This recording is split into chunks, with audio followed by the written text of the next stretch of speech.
Hello, water signs. Now, don't go anywhere first. I want to include us into a bit of group astrology before I get into the rising sign readings. It's because this full moon in Sagittarius is in a very specific trine, which is a supportive relationship with an asteroid called Athena.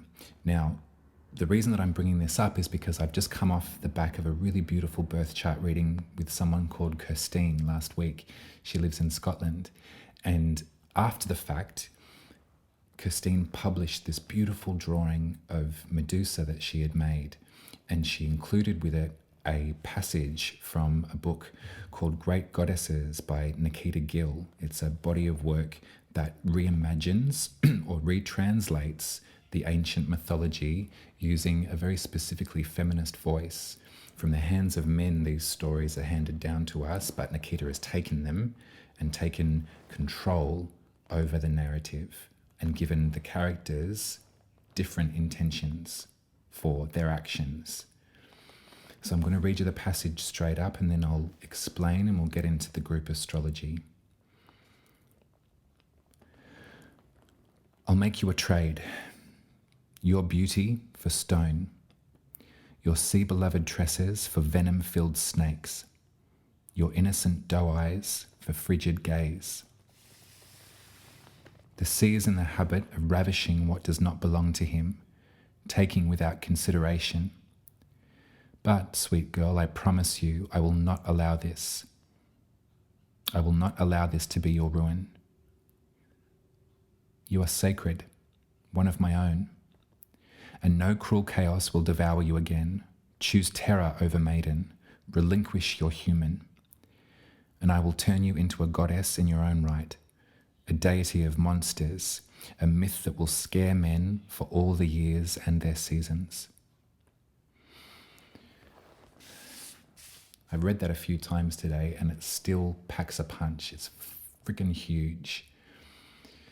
In the classic mythology, Athena was the one responsible for turning Medusa into a monster because Poseidon had, without consent, I might add, slept with Medusa and Athena grew jealous. That's the mythology. In this reimagining, we get to experience that Athena was doing the best that she could with what she had, that it was actually a spell of protection, that this would not happen to Medusa again, that Medusa would not be victim to the hand of man again.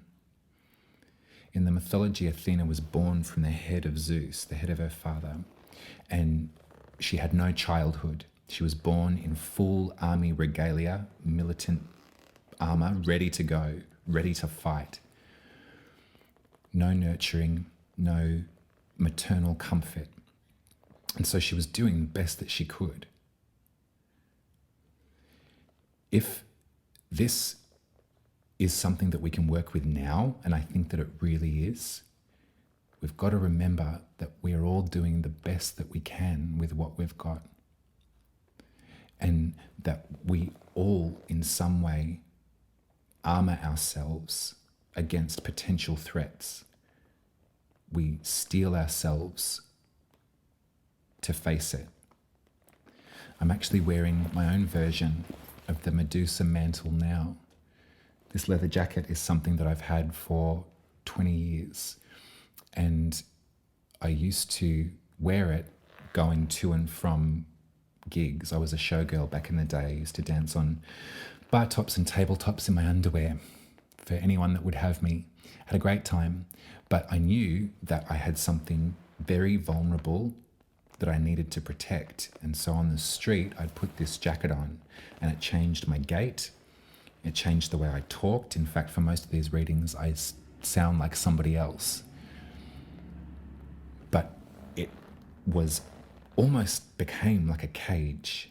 It became something so hardened and so calloused that the persona that I was putting on to protect my vulnerability, to protect my femininity, my inner goddess, the armor it took first precedence. It was suffocating what was inside of me that was so vulnerable. But I think to myself about Athena, and I think to myself I was doing the best that I could with what I had. I was trying to survive. I was trying to protect myself. Someone like me needed to be protected. This lino cut of Medusa here is something that I made when I was 14. It's the only lino cut that I've ever made.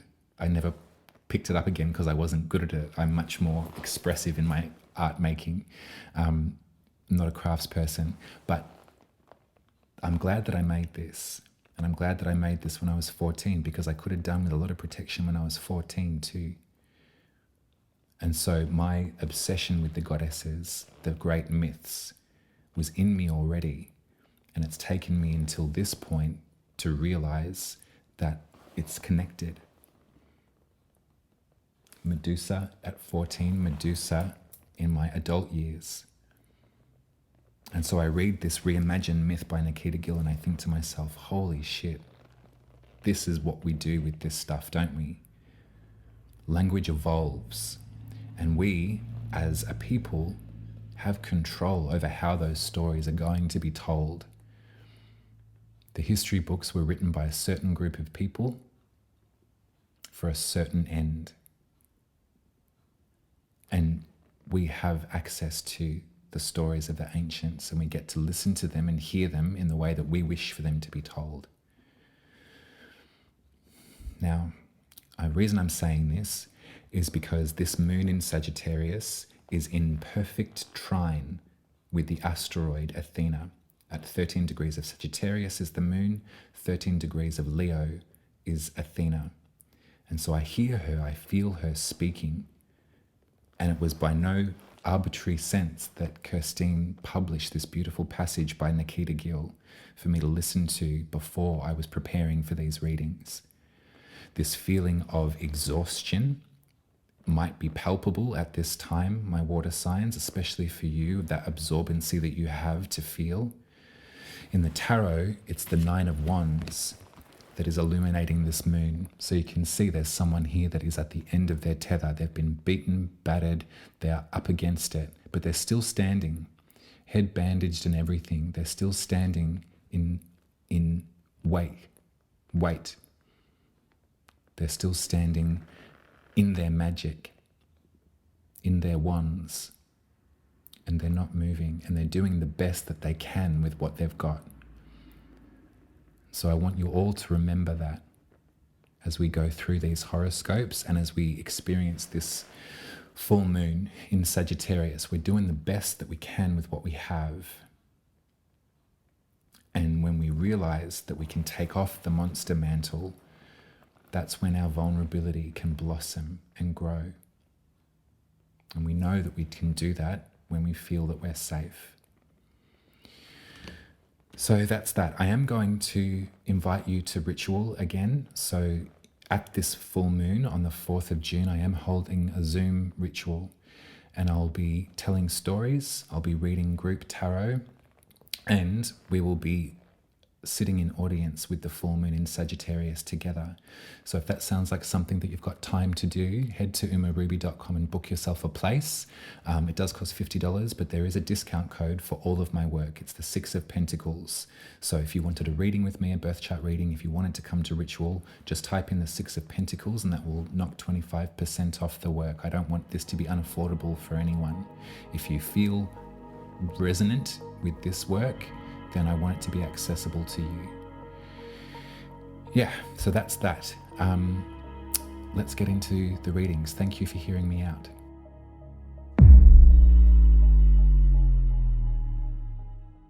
Hello, Cancer Rising. Welcome to your horoscope for the Sagittarius full moon happening on June the 4th at 1:43 p.m. if you're in the Southern Hemisphere with me.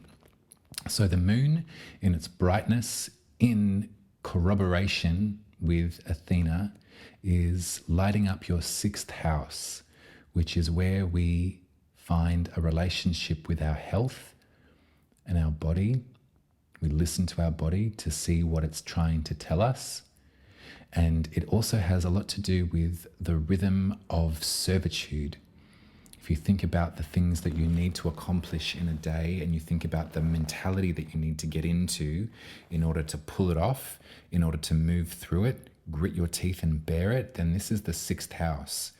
It's a tricky one. In Hellenistic astrology, that's where the servitude sort of comes into it. What I see here with this relationship with the sixth in Sagittarius and the second, which is your value system and your access to material finances and money, this is where Leo is for you, Cancer. And this is where Pallas Athena is. So what I'm kind of feeling here at this one is like Athena is sort of sitting in your house of values and money and finance and saying to you, I'm doing the best I can with what I've got. You are doing the best you can with what you've got. What can we shift around and change so that your health is not in deficit any longer? What parts of you are crying out for a shift and a change? And what do you need to protect yourself from, energetically or otherwise, in order to keep going? It's kind of crunch time at this full moon. It's powerful and it's bright and vibrant and beautiful, but it also is not without its sense of like sternness. If we think that Athena was born from the head of Zeus with no upbringing, no child rearing did they receive, they were stood there being like, right, go, action stations at all times, let's do this thing. After a time on human being land level, that can get really exhausting, and no wonder you're probably not very well right now. You can't keep charging and grinding that metallic gear. It needs some oil. This is Pallas Athena is the greasy wheel right now, the squeaky wheel that needs the grease, I guess.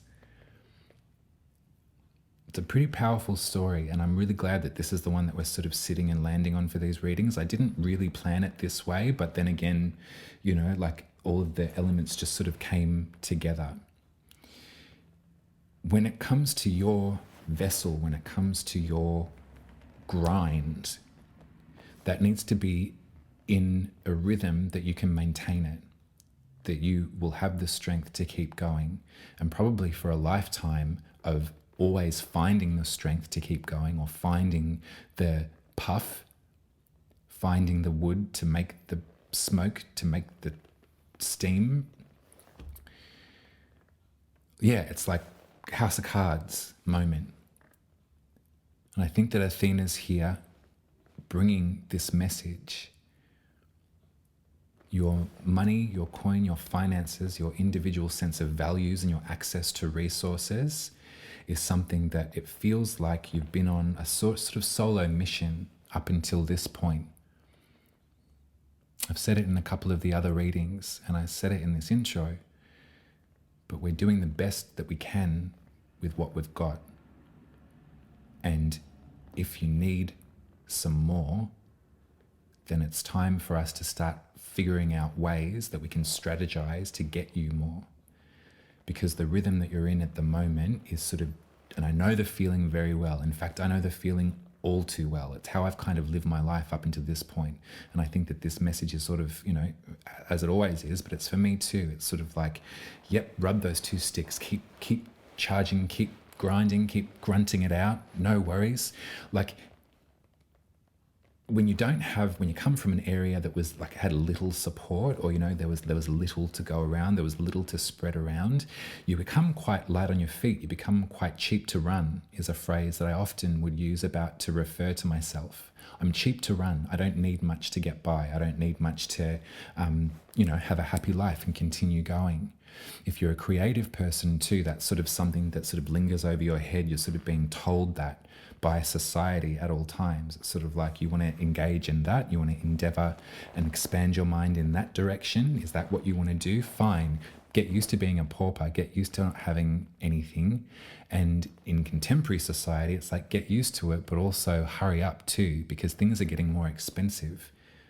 It's getting more and more expensive to run. You can't be cheap to run like you were in the old days.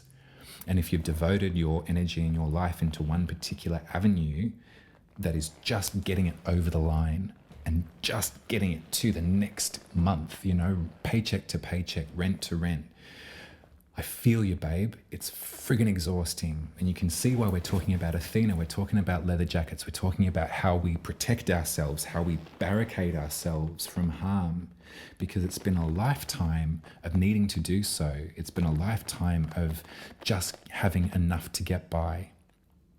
And in this era, when everything is moving at such a speed, I can imagine that you might be feeling pretty scary, that you don't have the stuff to keep up. You can't keep running. You're not evolving, you know, as quickly as everything else is. That seems to be like a perception. And I would probably say that we also have power to control that speed too. Not everything has to charge at all cylinders, go, go, go at all times. This is that servitude sort of feeling in the 6th house that I'm getting for this reading, you know. It really is about sort of like slave to the rhythm. You know, we're another brick in the wall. All of those, remember all of those songs? They were telling us something. How do we break free, you know? We've been trying to for all of this century. It hasn't worked yet. In fact, I think someone's hit speed up on the button. All of the language around cost of living, all of the language around, you know, what you need to have in your back pocket to have a healthy retirement. I mean, for folks that are sort of entering retirement years, that wasn't a privilege offered to them. So now they're sort of sitting there scratching their head going, well, I wish the concept of like superannuation was something that I knew about when I was working. And sort of work and work and work. And, you know, I'm only talking to folks in like really privileged countries too, folks that did at one point have some sort of social security package or some sort of, you know, care that folks could work towards and then relax a little bit. I can feel the tension, you know. It's a powerful message, and it's one that I really want to bring home to you, Cancer, that you did the best you could with what you have. You always have done that. And so now is the time to recognize the symptomatic occurrences or repercussions in the body. Be like, oh, I actually can't keep going at this pace, or I can't keep my focus on to this level of grind because it's killing me. My immune system can't take it anymore. I'm getting really tired, and I'm getting really tired as the years go by. So how can we divide and separate this responsibility that you're carrying in your 6th house? How can we find the relationship with Athena in your 2nd, your values, your access to resources? How can that work for you to aid your 6th house so you're not working yourself into the ground? I've been reading a lot of Ruby Wax recently. She's one of my really favorite authors, and she talks a lot about mental health and depression, and she's really open about her experience with that. And she says this thing where it's sort of like people stop working, they die. It's the system that's fucked. It's all we can do to keep criticizing the system that we're all living under in late stage capitalism, that this is the only way, after suffering huge paranoid trauma of the last 3 years about really life and death coming face to face with the mortality of our relations and of ourselves, and the guilt about passing something on that would wipe everything out. For folks that didn't have very much in the back pocket, it was like, holy shit, I can't afford to get sick. How many times have you said that to yourself, Cancer? I can't afford to get sick. Isn't that awful? It's not fair. It's not your fault. It's really not your fault. It's the system that we live under. And what Athena, she's protecting me today. She's like, nah, go, kids, say it. Just say it. What we need to figure out is how to get your responsibilities on a more even keel. And we need to get you thinking about the future in a way that doesn't have you just wanting to stick your head in the sand. It's a big responsibility that you're carrying on your shoulders, Cancer. It's a big responsibility, and you're committed to it. But how are we going to lighten that load for you? Because this 6th house, I can just feel you sort of squishing down to the bottom, you know? It shouldn't be a relief to catch a cold. so you can have a couple of days off from everything else that you have to do? Is there someone else that you can pass the buck to? Is there a way to spread the responsibilities around? Do you have the resources? Is Palace in your second saying, we actually can afford this, we can do this? If we can afford it now, then we can afford the future. Have a think about it, because yeah, I mean, these full moon readings, they're not been easy, and I wasn't expecting this. I was expecting some brightness for whatever reason. I hope I don't have to re-record them all, but anyway, you know, you come to Uma for a reading, you get what I'm given. It's what you get. Pallas did the best that she could with what she had, and in this beautiful new reimagining of the narrative, that it wasn't jealousy or spite or feminine hysteria or whatever the friggin', you know, whatever we were told in, you know, in history. What we've been told, that the feminine principle is one of subordinates and one that is weaker than the masculine, and that is prone to bouts of jealousy, and that actually the repercussions for Poseidon violating Medusa lay on the shoulders of Medusa, not of Poseidon. This is all nonsense shit that we're clearing out of the space. So as we're clearing, as we're tidying up, as we're getting to the bottom of it, the root cause, as we're sorting out the ecosystem of the body, the health, the structure, as you're getting strong again, how can we maintain? I think the sixth house is a great word for the sixth house is maintain. So we need to do that for you, Cancer. We need to figure out how. Ask Pallas, ask the moon. I'm going to get you some tarot cards and then call it a night.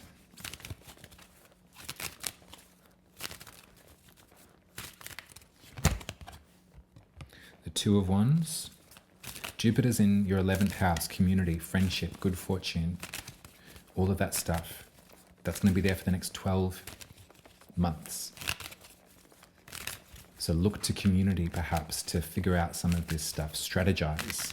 How can we get this thing not just over the line? Aren't we sick of just getting things over the line? It's exhausting. I got 4.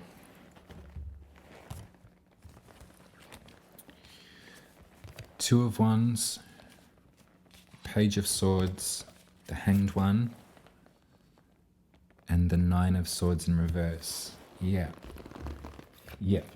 This has been a great moment for you to reflect. This has been a great moment of incapacitation for you to sit there and be like, okay, well, I can't do anything. My feet are tied. I'm just going to open myself up to what's to come, what's next, what's coming to me in this moment of incapacitation. And what's coming to you is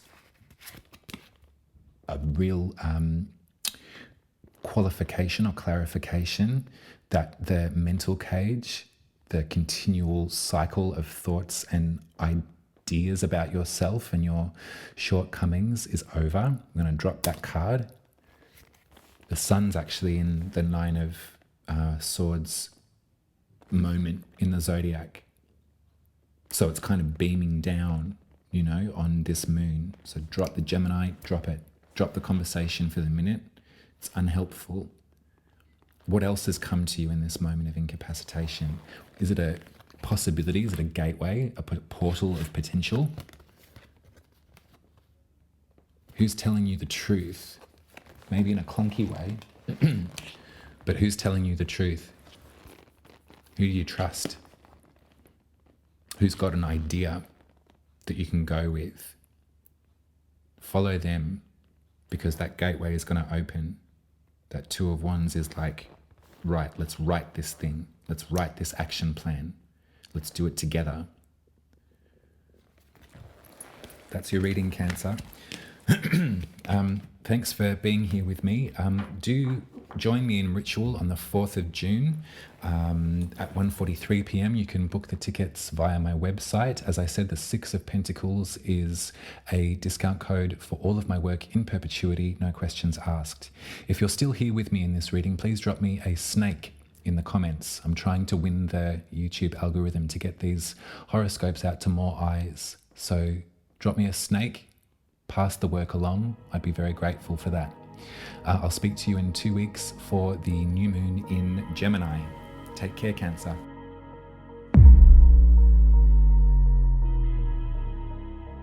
Hello, Scorpio rising. Welcome to your horoscope for the Sagittarius full moon on Sunday, the 4th of June at 1:43 p.m. Excuse me. I have to wet my whistle.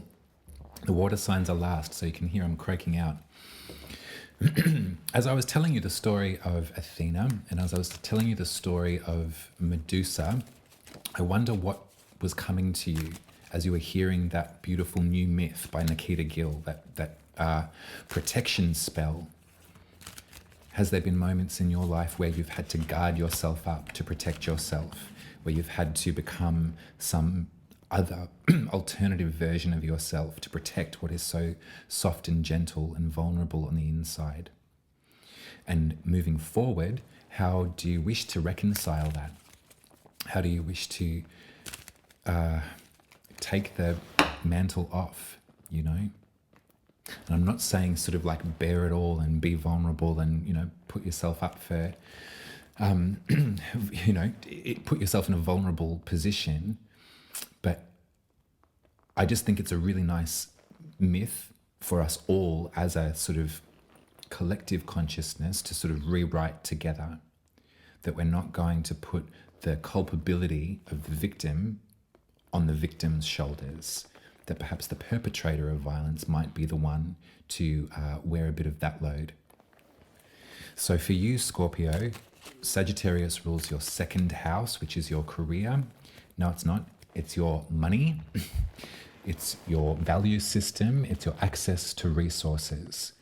So Sagittarius wishes to expand the mind, to move out and forward and through.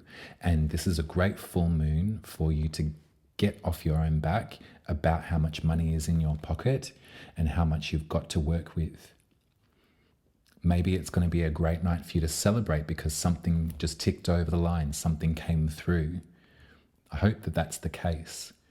Pallas Athena, the asteroid, is in your 10th house of your career and your most public self, your legacy, what you wish to leave behind, I suppose. When all is said and done, how do you wish folks to remember you by? So Athena's in the 10th, the moon's in the 2nd. Is there a way that you can filter out some guilt maybe about where you're at right now? Is there a wave of inspiration and protection? Is there a new avenue in your legacy, a new pathway that you didn't think to take until now?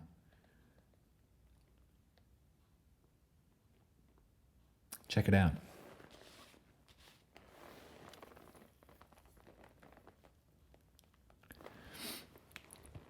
I'm going to pull some tarot.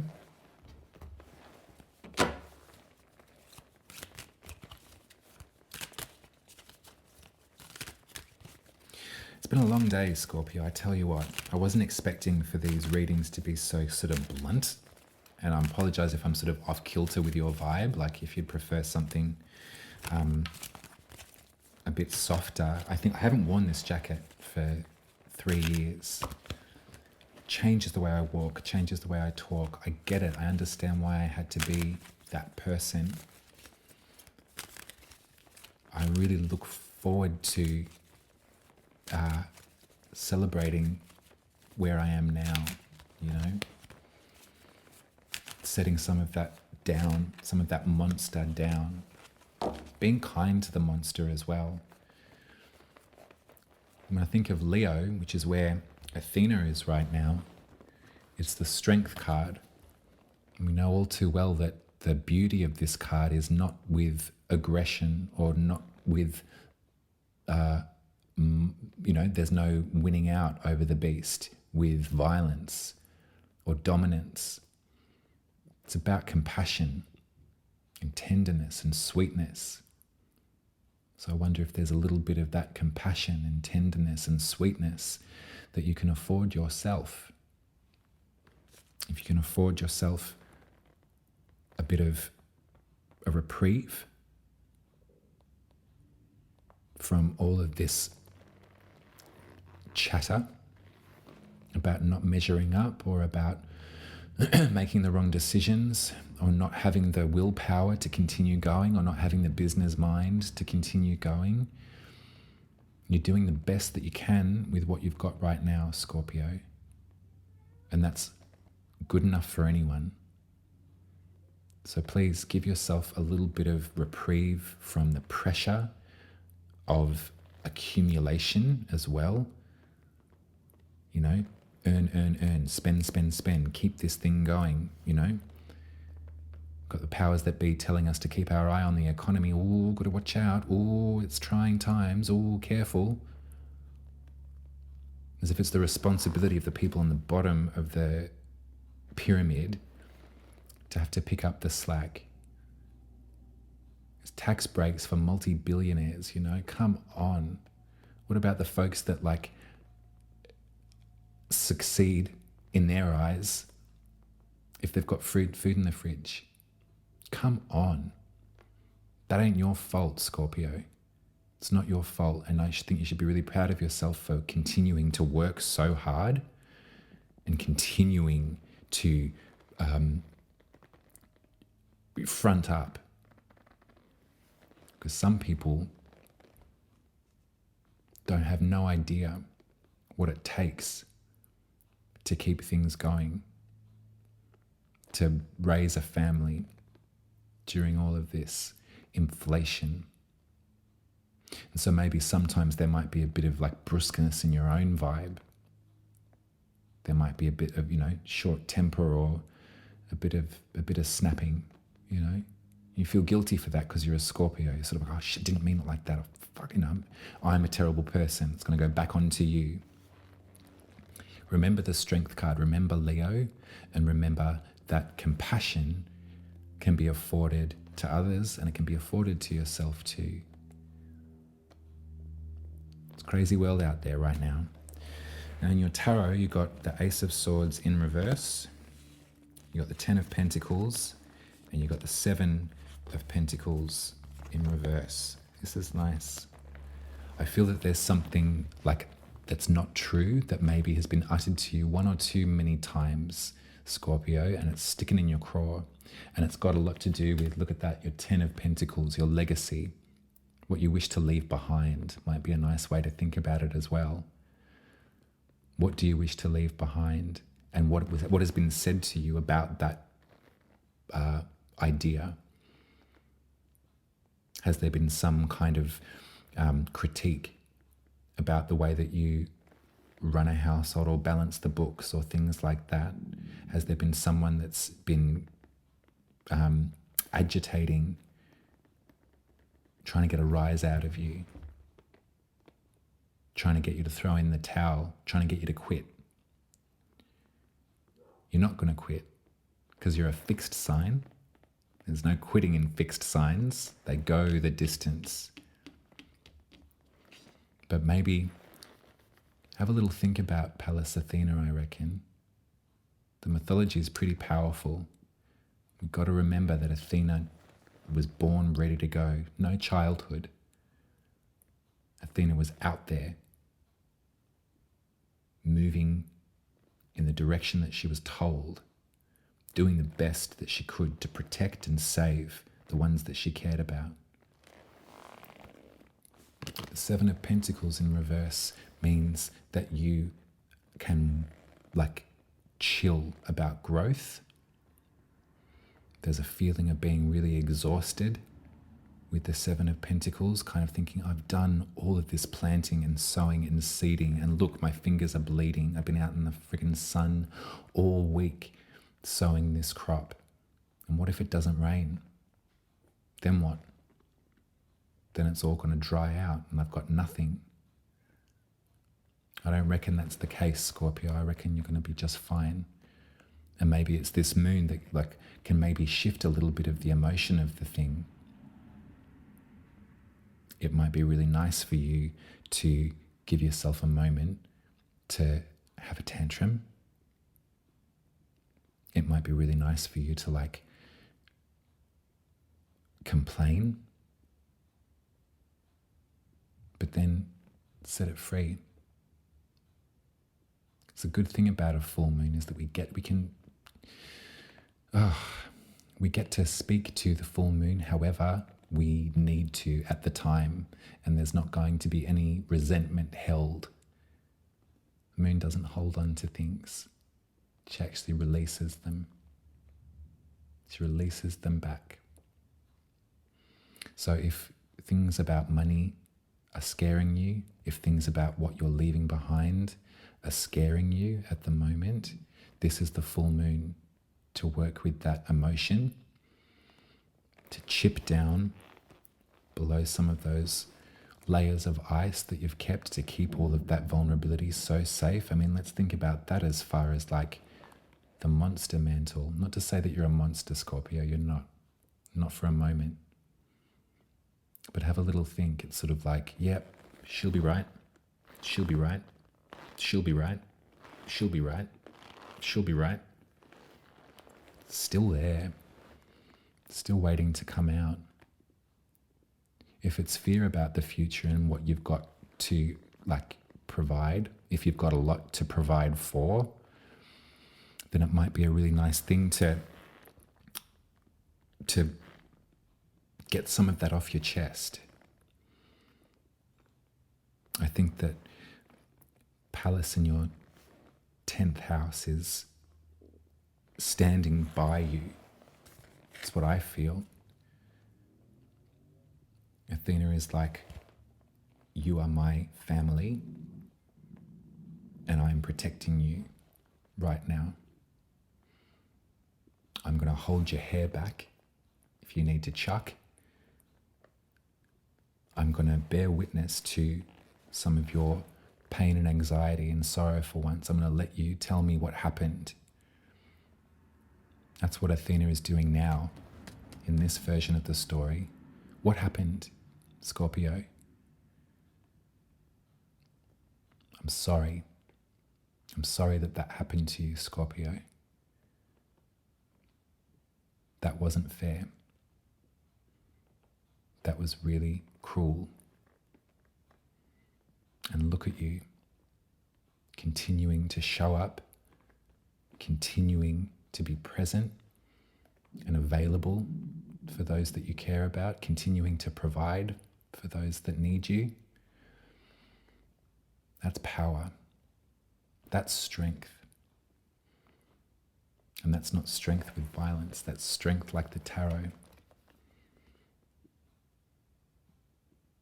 Maybe that's Pallas holding the lion's mane back so it can roar.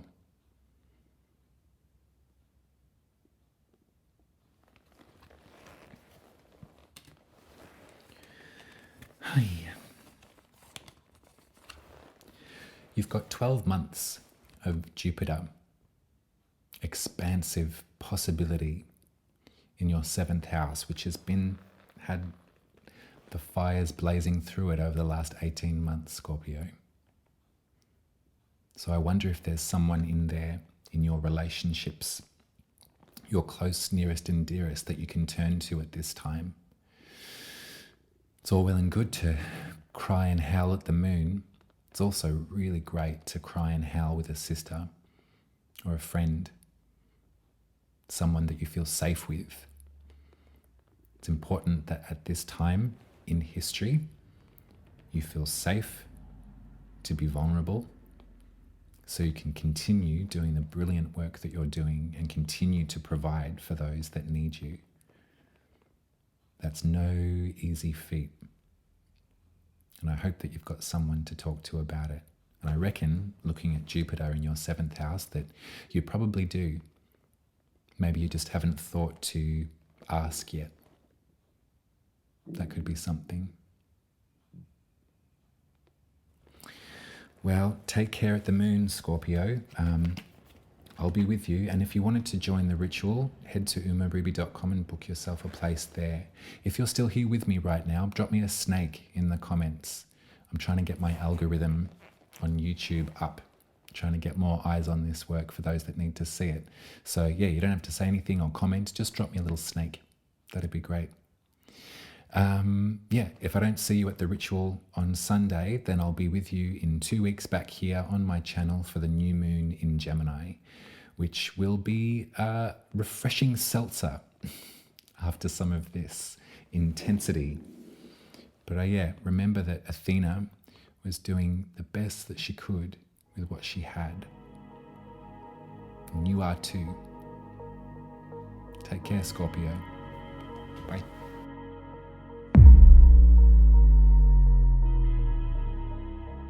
Hello, Pisces rising. This is your horoscope for the Sagittarius full moon on Sunday, the 4th of June at 1:43 p.m. if you're in the southern hemisphere with me. So let's think about the 10th house. Let's think about your career, your most public self, what you wish to be remembered for and what you wish to leave behind. Because this is where Sagittarius is for you, Pisces rising. This is the most visible part of your chart. It's at the very, very top. And to have a full moon in this house is lovely for coming to fruition. You know, if there's a project that you've been working on for a really long time, it's a great moment to really let it sing. It's also a great time to get off your back if things have been tricky or things haven't been working out. It's a great moment to release other people's perception of you and your work and what you are doing with it. If we think about that story I told you about Pallas Athena, Athena in Leo is in your 6th house right now. So that's the trine. There's helpful support between the 6th house, which is rhythm and repetition, and the 10th house, legacy. I think that I can kind of feel Pallas in the 6th at this moon, holding court and really reminding you, really laying that message home, Pisces. You're doing the best that you can with what you've got. And that this is part of it. This is part of the test. This rhythmic sort of mode that you've got yourself into is part of building legacy. It's part of having a body of work that is going to have you remembered quite fondly. Sometimes in the 6th, we can think about things like servitude or our health itself. So if you've been under the weather or not taking care of your body or doing too much of this, that, or the other, Pallas is also here to be like, oi, cut it out. There's definitely the mantle of the monster that I was talking about before can enrobe us when we're trying to protect our worries or our concerns or our vulnerability, the feminine parts of us. We become a certain version of ourselves in public for protection. That's the story that I was telling you in the intro. This jacket, the legacy of this jacket is just that. It's quite literal. My 10th house career legacy, this was the jacket. This was my safeguard. I'd whack this on to get into a cab to make sure nothing funny happened. I'd whack this on to walk home if I was bartending, walk home so no one would mess with me. I whacked this on to keep others safe in my company. If I was walking with a group of queens, I had this jacket on. I felt that I could check the gate, that nothing sus would happen, and that the other girls were protected. It gets heavy after a while to wear that sort of mantle of protection, to have other people's safety as your major concern. And let's face it, Pisces, in this day and age, we need to do that. We need to consider the safety of other people, people that we care about, people that are vulnerable, people that are susceptible to ignorant hate speech, or violence. For those of us that feel strong enough in our skin, we can stand there and be protective, slip of the tongue. But we must always remember that we are entitled to being protected too. It's funny, this print that I made, and I only made one. I was always digging through. I'm too heavy-handed often with lots of what I do, which if you've listened to my horoscopes for now, you'll probably agree with. I can be quite heavy-handed with the emotional impulse. It's my style, and it works in art when I'm on a roll, when I'm going. Sometimes for me, I do feel that the repetition, the rhythm is something that I can kind of get stuck in. I get really one-sided in my mind sometimes. So when it comes to the sixth house, if I'm locked in a rhythm, it can be sometimes difficult to get off the treadmill. And also at times when I'm not inspired, when I'm out of step with that, it's really, really hard to skip back in. And so things like persistence and discipline are really important for someone like me. I'm very lucky that I've got a Capricorn sun that's always on my back, never resting too easily. But on that too, we're in a system right now. Human beings in the developed, wealthy world anyway, are all playing some part of a system that needs us to contribute and to work and to show up and to be rhythmic in the sixth, be slaves to the rhythm sometimes. Our legacy is always at the forefront of our mind. We're thinking to ourselves, oh, what will I leave behind, or what will my life look like in 20 years? Do I have enough to take care of myself in 20 years? For folks that are creatively inclined and maybe didn't come from very much, there's a fantasy that's attached to the artist, isn't there? Broke as, you'll never earn any money from it, but you'll gain so much more enlightenment and freedom and a sense of purpose because you've been able to express yourself. You've been able to live your truest octave, your highest potential as a creative person. We all learn to be pretty cheap to run when we take that responsibility, or we take that offer from our spirit guides to follow the path of the artist. In a world where you can't be cheap to run anymore, when nothing is actually cheap to run anymore, what are we to do now? We need to look back on our lives and go, oh shit, I pissed it all up the wall. Oh, I've been so single focused and so committed to expressing myself and following my creative impulse, and also working around the clock. That's another thing that people forget about creative types and artists, is like there's never really any break. When I used to be a performer, it was consistent. From morning till night, I was always doing something to feed the fire, to keep the embers burning. Sometimes when I think about recording these horoscopes, I have a similar sort of reaction. Got to keep up, got to keep going, be present. In this work, it's very disposable, At least with art, it can be sort of made and produced and shown and then picked up 20, 30, 40, 50 years later.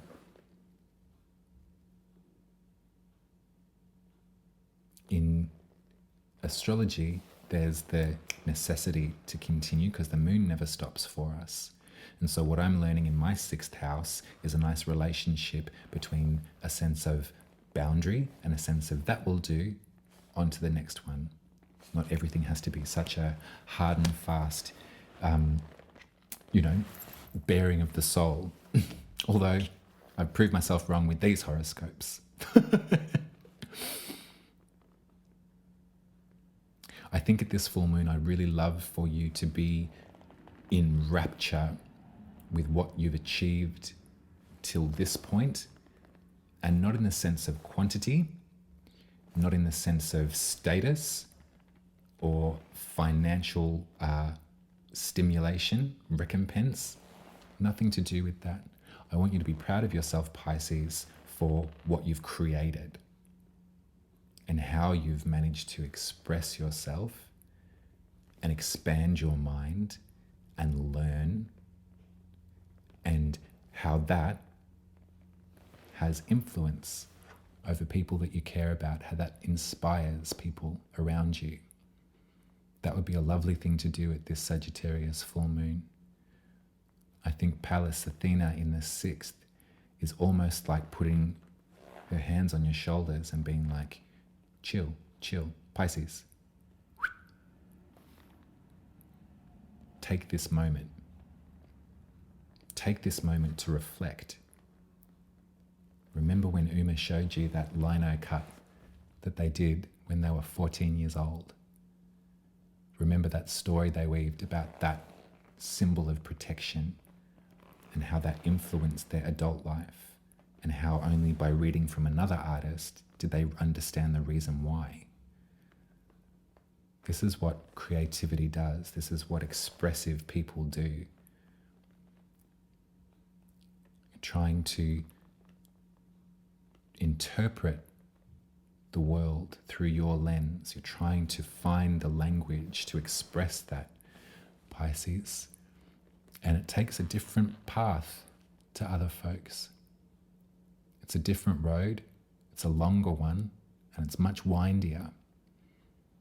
So don't be hard on yourself that you haven't at this point reached the apex. That's not your job, that's Capricorn's job. They're going to be climbing that mountain forever, but not you, Pisces. Allow yourself to swim, you know. That's the vulnerability that we all look to you for, Pisces. That empathy, that emotional movement that occurs when you're stimulated. It's powerful, and not everyone has such ready access to it as you do. Everyone has access to it, but it takes the example of folks like you to go and follow it. Full moon in Sagittarius, the most visible part of your chart. What do you wish to do next? But don't ask yourself that question as, what do you wish to do next? Come on. Come on. Not like that. Meander on the question. Meander on it. What does life mean to me? What am I experiencing? How can I put that into words or an image or a feeling? A poem. Take as much time as you need. In a world of such speed, it's an incredibly radical act to go really slow and to blossom at your own pace.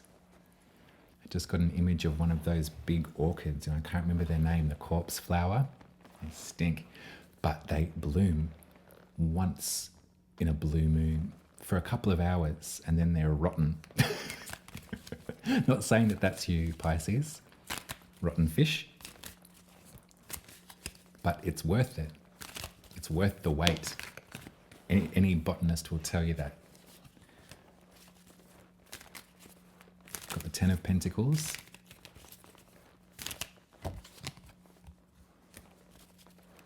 Got the Knight of Swords in reverse.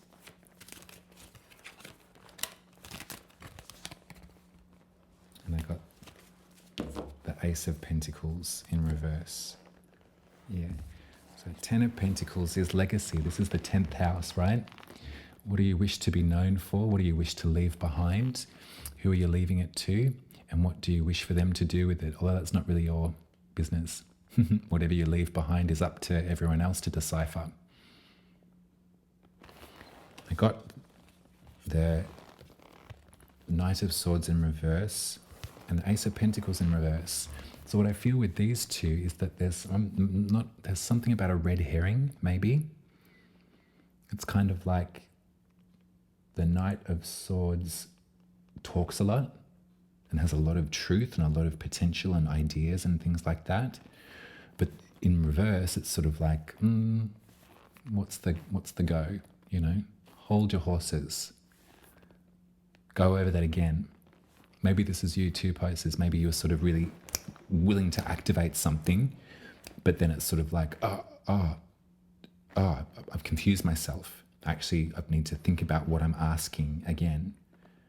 Because this Ace of Pentacles, you can see there, it's like a seed. It's a seed of great potential, the Ace of Pentacles. Beautiful offering to plant and to have something grow from it. It's in reverse. So it's sort of like, it's, you know, we've got to flip that around. So get it straight in your head what you're willing to ask. What's the project?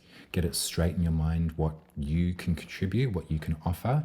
Get it straight in your mind what you're asking of others as well. And then you can go for it. Because we don't want to rush the 10 of Pentacles. We don't want to rush the 10th house. This is what you wish to be remembered for. It can take a long time. You're really gung-ho to get that started, get it off the ground. What I know in this life, what this jacket has taught me in this life, is that we are many different things at many different phases and stages of this life. There are many different incarnations that one person can show up as, can be born into, you know. It feels like you're at the very beginning of something, Pisces. So allow that marinade process to happen. Don't have to jump out there and be like, right, this is it, this is me, this is it.